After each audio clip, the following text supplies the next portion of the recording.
Hello student, आज हम पढ़ने वाले फैटी एसिड सिंथेसिस। ठीक है, सबसे पहले हमें देख रहे थे कि फैटी एसिड की हमें ज़रूरत क्या पड़ती है। क्योंकि जनरली क्या होता है, जो भी हमारी मेटाबॉलिक एक्टिविटी होती है उसके लिए जो एनर्जी मिलती है वो ग्लूकोज से होती है। लेकिन अगर फास्टिंग और स्टार्वेशन कंडीशन की बोले, जब ब्लड ग्लूकोज लेवल कम हो जाता है तो उस टाइम जो एनर्जी मिलती है बॉडी को वो हमारे फैट से मिलती है। ठीक है, तो ये स्टार्वेशन और फैटिंग फास्टिंग स्टेट में क्या होता है, ये एनर्जी फ्यूल की तरह काम करते हैं। ठीक है, अभी फैटी एसिड सिंथेसिस होता कहाँ है, तो मेनली क्या हो, सेल के साइटोप्लाज्म के अंदर होता है। ये तीन ऑर्गन होते हैं जिनके अंदर ये सबसे ज़्यादा होता है, liver, lactating gland and adipose tissue. ठीक है, अब एंजाइम देख लेते हैं। एंजाइम की बात करें, दो एंजाइम से बहुत ज़्यादा इंपॉर्टेंट होते हैं। एक होता है एसिटाइल कोएंजाइम कार्बोक्सिलेज, दूसरा होता है फैटी एसिड सिंथेसिस कॉम्प्लेक्स। ये दो मेन एंजाइम होते हैं फैटी एसिड सिंथेसिस पाथवे के। ठीक है, अब जो फैटी एसिड सिंथेसिस होता है उसके लिए रिक्वायरमेंट क्या क्या होती है, तो ये तीन मॉलिक्यूल्स की रिक्वायरमेंट होती है, एसिटाइल कोएंजाइम, NADPH और ATP। ये एसिटाइल कोएंजाइम यही क्या होता है, कार्बन स्केलेटन प्रोवाइड करता है। ठीक है, फैटी एसिड सिंथेसिस के लिए। अगला आता है NADPH, यही क्या होता है, रिड्यूसिंग इक्विवेलेंट। ठीक है, जो भी पाथवे के लिए जो रिड्यूसिंग इक्विवेलेंट होता है ये NADPH प्रोवाइड करता है। और ATP ये क्या होता है, जो रिएक्शंस होती है उसके लिए जो एनर्जी की ज़रूरत होती है वो क्या होती है, ATP प्रोवाइड करता है। अगला हम देखते हैं कि क्या क्या इसमें स्टेप्स होती है। ठीक है, मेनली तो इसकी तीन स्टेप्स होती है। इनमें ये चारों रिएक्शंस क्या होती है, बहुत इंपॉर्टेंट होती है। इसे आप याद रखते थे, CRDR। हम आगे देखेंगे, पार्ट देखेंगे तब। Condensation reaction, reduction, dehydration and reduction. ठीक है, सब इसमें क्या होता है, मेनली दो कंपाउंड की जरूरत पड़ती है फैटी एसिड सिंथेसिस होने के लिए, एसिटाइल कोएंजाइम और मैनुअल कोएंजाइम। तो ये एसिटाइल कोएंजाइम देखा जिसकी रिक्वायरमेंट होती है, यही क्या होता है, इसको हम क्या होता है मैनुअल कोएंजाइम में कन्वर्ट करते हैं, जिससे आगे फिर पाथवे चलता रहता है। सो मेनली इसमें थ्री रिएक्शंस होती है। पहले स्टेप जो होती है वो होती है प्रोडक्शन ऑफ एसिटाइल कोएंजाइम। ठीक है, हम देखेंगे कि कौन कौन से पाथवेज होते हैं जिसके थ्रू एसिटाइल कोएंजाइम और NADPH जो फैटी एसिड सिंथेसिस के लिए ज़रूरी होते हैं वो कहाँ से प्रोड्यूस होते हैं। ठीक है, नेक्स्ट हम देखेंगे conversion of acetyl coenzyme to malonyl coenzyme. ठीक है, मैंने आपको जैसे पहले बताया कि दो कंपाउंड की जरूरत पड़ती है इस पाथवे के लिए, एसिटाइल कोएंजाइम और मैनुअल कोएंजाइम। ठीक है, तो हम इसको एसिटाइल कोएंजाइम जो हमारे पास था उसको मैनुअल कोएंजाइम में कन्वर्ट करेंगे। देन फिर हम पढ़ेंगे main reactions of fatty acid synthesis की, जो कि होती है fatty acid synthesis complex enzyme के थ्रू। ठीक है, तो पहली स्टेप जब हम देख रहे हैं कि कहाँ कहाँ से एसिटाइल कोएंजाइम का प्रोडक्शन होता है, तो ये जो आपका एसिटाइल कोएंजाइम होता है या तो ये आ सकता है आपका फैटी एसिड से। फैटी एसिड में क्या होता है, उसका पहले से जो एग्जिस्टिंग फैटी एसिड होता है उसमें क्या होता है, उनका ऑक्सीडेशन होता है, बीटा ऑक्सीडेशन, जिससे क्या जनरेट होता है एसिटाइल कोएंजाइम। या तो ये अमीनो एसिड के डिग्रेडेशन से प्रोड्यूस हो सकते हैं, या तो आपका जो ग्लाइकोलाइसिस होता है, ग्लाइकोलाइसिस में जो पायरुवेट बनता है उससे एसिटाइल कोएंजाइम आ सकता है।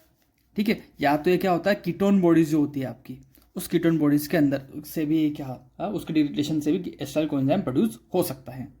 और ये सारी चीज़ें मतलब एसिटाइल कोएंजाइम का जो प्रोडक्शन होता है वो होता है आपके माइटोकॉन्ड्रिया के अंदर। ठीक है, अब बात ये है कि हमारा जो फैटी सिंथेसिस हो रहा था वो हो रहा था साइटोप्लाज्म के अंदर। तो ये जो माइटोकॉन्ड्रिया के अंदर एसिटाइल कोएंजाइम बन रहा है इसको हमको साइटोप्लाज्म के अंदर ट्रांसफर करना होगा। लेकिन ये जो माइटोकॉन्ड्रिया की जो मेम्ब्रेन होती है उसको ईजिली क्रॉस नहीं कर पाता, इम्परमेबल होता है। तो यहाँ पर एक सिस्टम कुछ कैरियर प्रोटीन्स होते हैं जो क्या करते हैं, इसको एसिटाइल कोएंजाइम को साइटोप्लाज्म के अंदर ट्रांसफर करने का काम करते हैं। तो एसिटाइल कोएंजाइम जो साइटोप्लाज्म के अंदर एक कंपाउंड प्रेजेंट होता है, TC साइकिल का इंटरमीडिएट ऑक्सलो एसिटिक एसिड, उसके साथ रिएक्ट करके ये कन्वर्ट हो जाता है सिट्रेट में, with in presence of citrate synthase enzymes के प्रेजेंट में। ठीक है, ये सिट्रेट में कन्वर्ट हो जाता है। यही सिट्रेट क्या होता है, इस मेम्ब्रेन के थ्रू ट्रांसपोर्ट होकर बाहर साइटोप्लाज्म में आ जाता है। ठीक है, सो एसिटाइल कोएंजाइम हमारा सिट्रेट के फॉर्म में माइटोकॉन्ड्रिया से साइटोप्लाज्म के अंदर आ गया। अब यहां पर क्या होता है, साइटोप्लाज्म के अंदर एक एंजाइम काम करता है सिट्रेट लाइज। ये क्या करता है, इस सिट्रेट को ऑक्सलो एसिटिक एसिड और एसिटाइल कोएंजाइम के अंदर फिर से तोड़ देता है। तो इस तरीके से हमारा एसिटाइल कोएंजाइम जो माइटोकॉन्ड्रिया के अंदर था वो साइटोप्लाज्म के अंदर आ चुका है। अब अगला इसमें हमारा अगली इसमें हमारी रिएक्शन होगी कि जो एसिटाइल कोएंजाइम साइटोप्लाज्म के अंदर आ गया उसको मैनुअल कोएंजाइम में कन्वर्ट करना। ठीक है, तो साइटोप्लाज्म में एक एंजाइम प्रेजेंट होता है एसिटाइल कोएंजाइम कार्बोक्सिलेज। यह क्या करता है, एसिटाइल कोएंजाइम को मैनुअल कोएंजाइम के अंदर कन्वर्ट कर देता है। इस एंजाइम इस रिएक्शन के लिए हमको CO2, बायोटीन और ATP की ज़रूरत होती है। ठीक है, ये हमारा मैनुअल कोएंजाइम भी बन गया। अब फैटी एसिड सिंथेसिस की जो मेजर रिएक्शंस होगी वो होगी, और उसको करने का काम करता है हमारा fatty acid synthesis complex enzyme. इसके बारे में एक सेपरेट वीडियो बना चुका हूँ, आप इसको देख लीजिए, क्योंकि यूनिवर्सिटी में उसके ऊपर एक SAQ पूछ जाता है। यहाँ हम थोड़ा सा देख लेते हैं। ये जो फैटी एसिड सिंथेसिस कॉम्प्लेक्स होता है इसमें क्या होता है, 7 एंजाइम्स होते हैं। ठीक है, इस वही क्या होता है, फैटी एसिड्स को सिंथेसाइज करते हैं। यहाँ पर आप ये याद रखें कि इसमें दो क्या होती है, 2 एक्टिव साइट्स होती है, एक सिस्टीन सल्फाइडल ग्रुप की होती है, दूसरी होती है ACP सल्फाइडल ग्रुप की।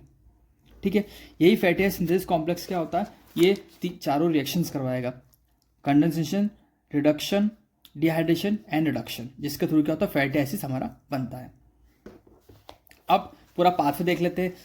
ठीक है, तो ये फैटी एसिड सिंथेसिस कॉम्प्लेक्स होता है, उसकी जैसे मैंने आपको बताया 2 सब यूनिट होती है, एक होती है सिस्टीन सल्फाइडल ग्रुप वाली, दूसरी होती है ACP सल्फाइडल ग्रुप वाली। तो यहाँ क्या होता है, सबसे पहले एसिटाइल कोएंजाइम आता है। वो acetyl coenzyme ACP translocate enzyme की प्रेजेंट में जो फैटी एसिड सिंथेसिस कॉम्प्लेक्स होता है उसकी ACP यूनिट से बाइंड कर जाता है और बना लेता है एसिटाइल एस ACP। ठीक है, पहले क्या हुआ, एसिटाइल कोएंजाइम ACP के साथ रिएक्ट करके बना ले एसिटाइल एस ACP। अब नेक्स्ट आगे क्या होता है, ये जो ACP से ACP एक्टिव साइट से एसिटाइल ग्रुप जुड़ा था उसका ट्रांसफर होगा इस सिस्टीन ग्रुप के ऊपर, जो सिस्टीन साइट है इसकी एक्टिव साइट है उसके साथ।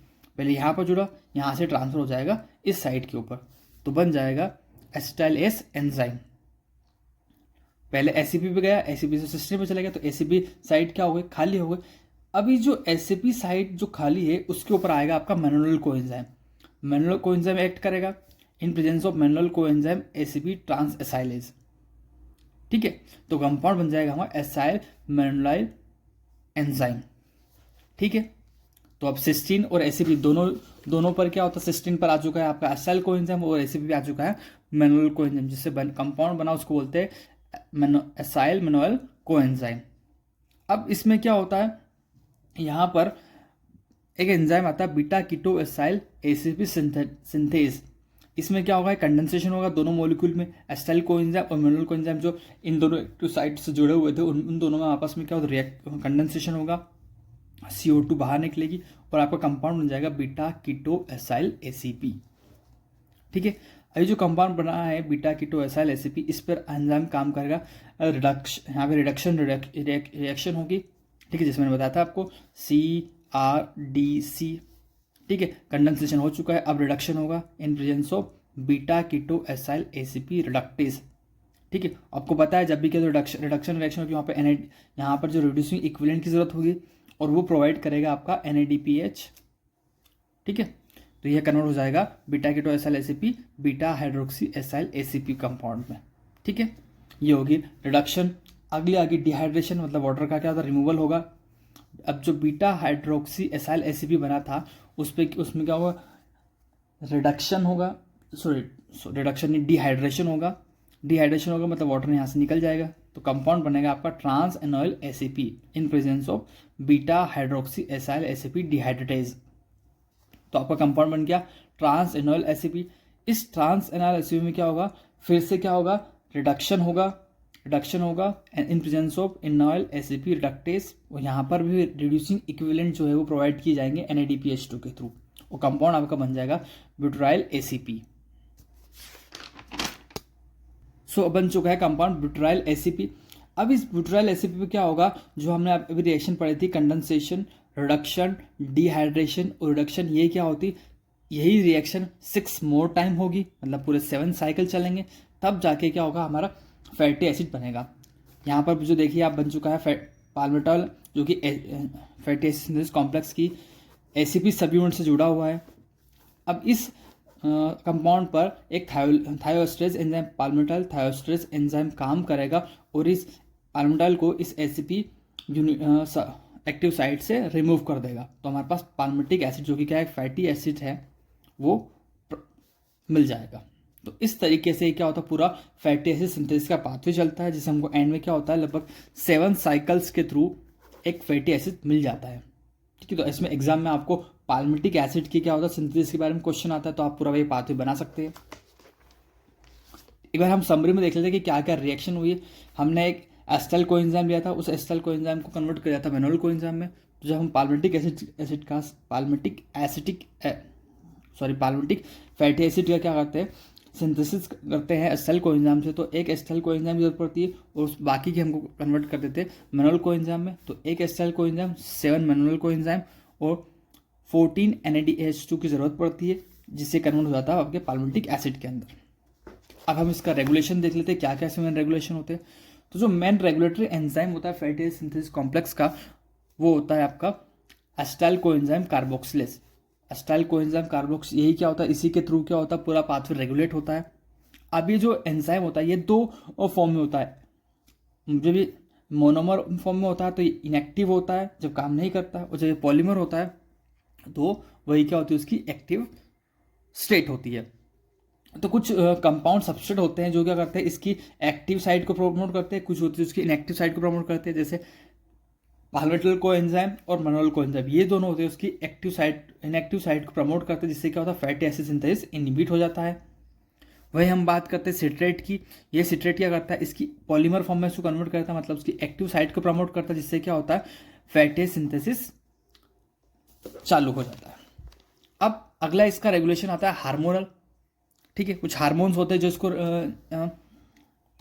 फैटी सिंथेसिस को कंट्रोल करते हैं, जैसे कि मैंने बताया आपको एस्टाइल कोएंजाइम की दो फॉर्म होते हैं, एक एक्टिव और इनएक्टिव फॉर्म में फास्फोराइलेट स्टेट में होता है, जबकि एक्टिव फॉर्म में है डीफास्फोराइलेटेड स्टेट में होता है।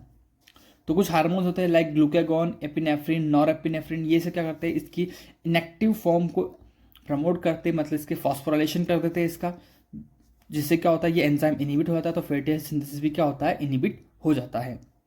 वही हम बात करें इंसुलिन की, तो इंसुलिन क्या करता है, इस जो एस्टाइल कोएंजाइम कार्बोक्सिलिक से उसकी एक्टिव फॉर्म, मतलब उसका डीफास्फोराइलेशन कराता है, जिससे क्या होता है, ये एंजाइम एक्टिव का फॉर्म में कन्वर्ट हो जाता है और ये फैटी एसिड सिंथेसिस को प्रमोट करता है।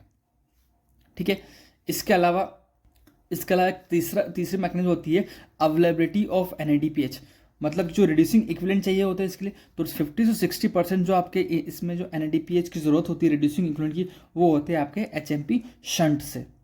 ठीक है, तो ये 3 मैकेनिज्म होता है। पहला होता है जब कुछ सब्सटेंट के थ्रू होता है, सबस्ट्रेट के थ्रू होता है, कुछ आते हैं अपने हार्मोन्स के थ्रू, हार्मोन का रेगुलेशन होता है, और अगला होता है अवेलेबिलिटी ऑफ NADPH।